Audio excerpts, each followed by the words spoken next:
We are approaching the new year, which brings a clean slate and lots of excitement, right? If we aren't careful, though, those limiting beliefs come creeping back in mid or maybe towards the end of January, which is why I wanted to bring back this episode to get you ahead of that so you can tackle those limiting beliefs. Enjoy and Happy New Year! You did it. You have found your judgment-free zone, the Her Dinero Matters podcast, a bilingual podcast for women who want to become reinas of their money and love their dinero more. I am your host, Jen Hemphill, a former extreme frugalist turned reina of your money advocate.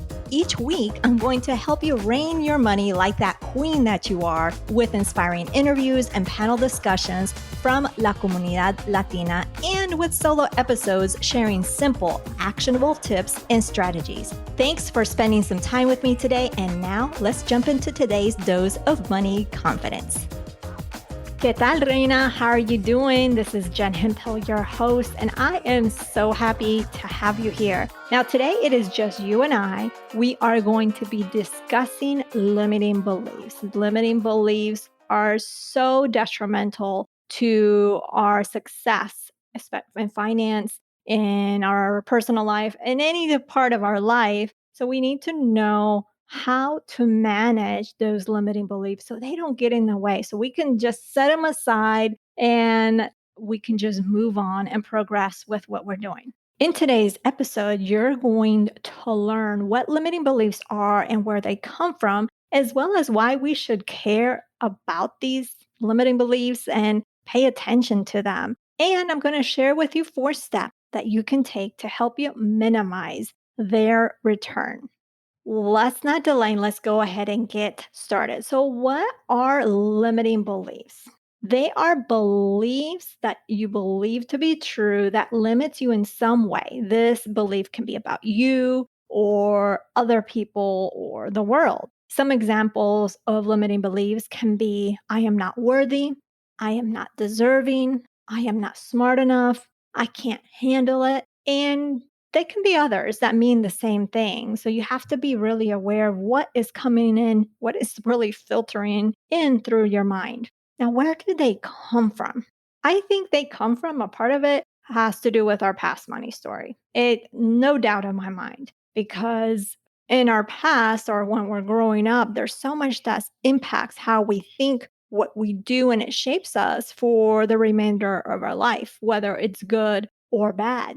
Another aspect of where limiting beliefs come from can be from the people we surround ourselves at this current moment. They're going to have certain beliefs that are limiting that you just from the sheer hanging out with them, from spending time with them, you kind of adapt to that limiting belief because what we listen to, watch, read also has an impact on those limiting beliefs that we carry because it's things that we hear, it's things that we read, it's things that we really intake in our mind, the content that we really consume is what I should say. So the content that we consume, whether it's something you listen, something you watch, or something you read, that also has an impact on what limiting beliefs we have entering our mind, depending on the quality of that content that we read, watch, or listen to. And if it's very positive, if it's very negative,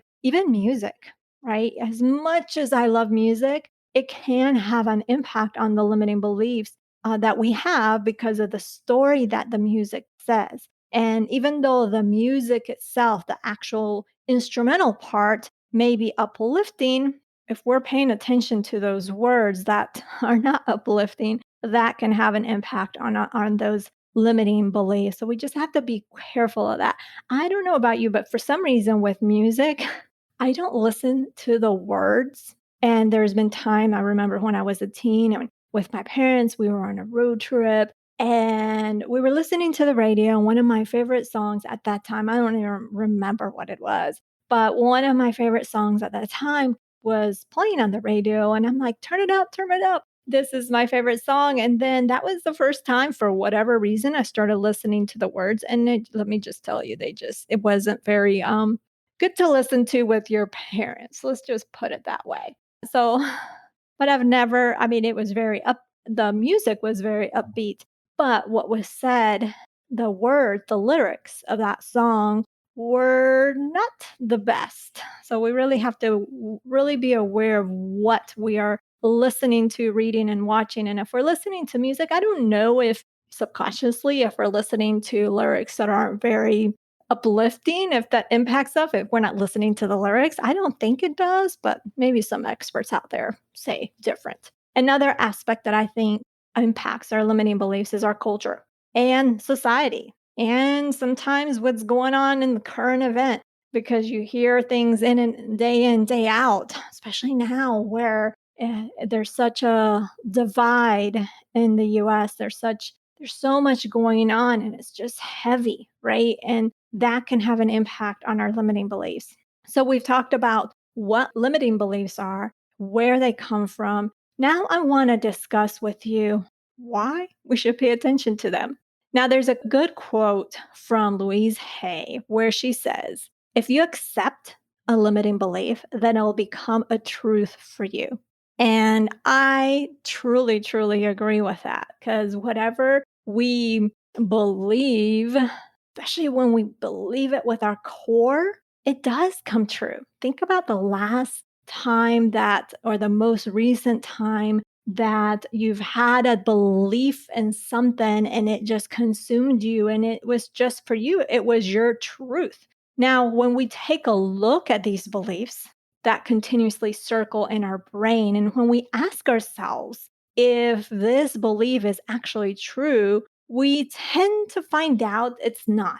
That that belief is really a is not a fact. So we have to really look at what is a belief and what is a fact. So when we have these limiting beliefs, we just need to ask ourselves, is this really true? Is this a fact that I am not worthy of this money? That I am not deserving? Is that really true? Is that a fact? Or that I am not smart enough? Absolutely not. It's not true. It's not a fact. It's a belief. And if you don't address those limiting beliefs, they can hold you back. By believing them, you will make choices that don't serve you. Limiting beliefs also blind you from seeing the opportunities you have in front of you. They prevent you from seeing your own strengths, your gifts, your capabilities, and they keep you stuck in a cycle of those negative thoughts.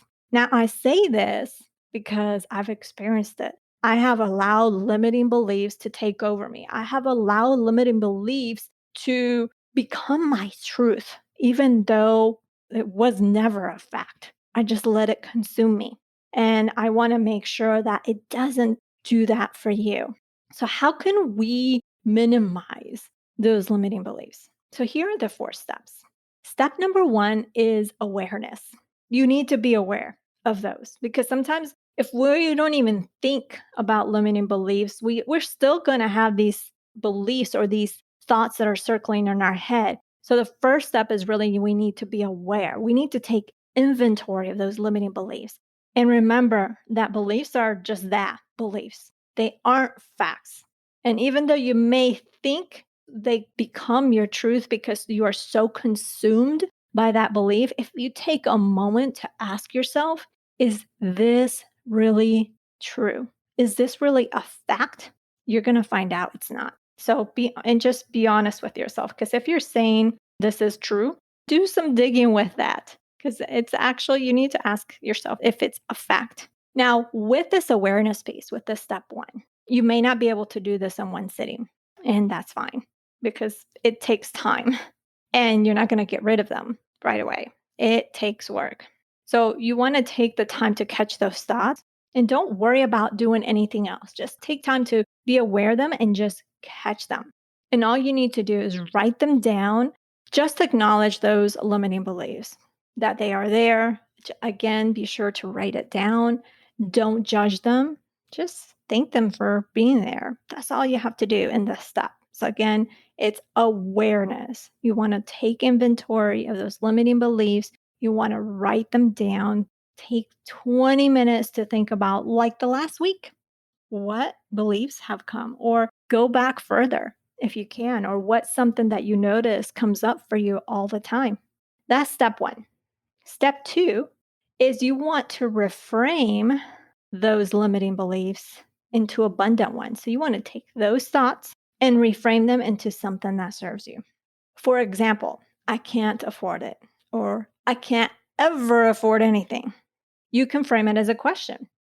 How can I make this happen? Or we don't have the money. You can reframe it as I am worthy of money and I don't have to feel guilty about it. Another limiting belief is I will never be able to pay off these student loans. You don't know how many times I have heard this. You can reframe it as this debt is a part of my story now, and that's just temporary. So, those are just some examples of how you can reframe it. It's not the only way, but just make sure it's positive and it's just valuable for you. It needs to serve you. So, that's step two, reframe those limiting beliefs into abundant ones. Step number three is to write down your money strengths. We all have money strengths. No matter how bad we think we are with money, we have a money strength. We have at least one, and I know we have more than one.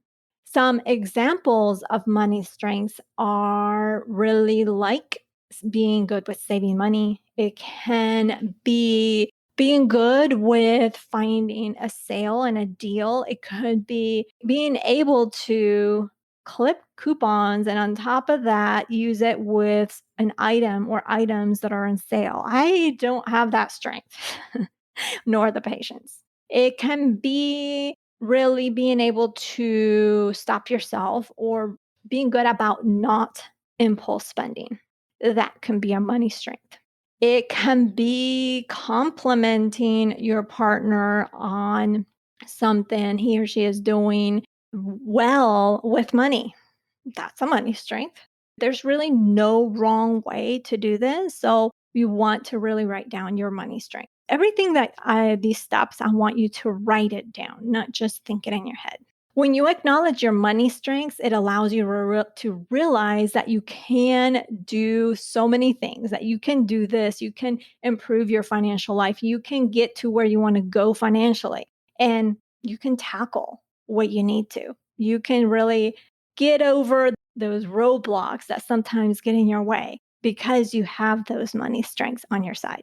So that's step number three. Write down your money strengths. Write down as many as you can. If you're feeling limited, I challenge you with at least three. All right. Is that a deal? Let's do it. Step number four, write a love note for yourself. When you love yourself and you really feel that love to the core, you are more confident and you are more likely to make choices that nurture your well being and serve you well. Whether this is planning your meals and cooking at home, that's how it's going to serve you. It's going to serve you in ways that you don't even realize. So it's important to love yourself. And a way to love yourself is writing a love note to yourself. And even better, and it might sound a little woo woo, I haven't gotten yet done this too much, honestly, saying those things in a mirror, in front of a mirror to yourself. I'm still feeling weird about it. I'm being honest, but I think that's even more powerful. Just say it out loud while looking at yourself. That is step four. Write a love note to yourself. Unfortunately, we are too hard on ourselves. And when we are hard on ourselves, it's the opposite of loving yourself. Let's just be honest. It's not that you're hating on yourself, but you're not being kind to yourself. And when you're not being kind to yourself, then you're feeling icky and you're feeling blah, for lack of a better word. That wasn't even a word. But when that happens, your brain is foggy because you have so much on your brain.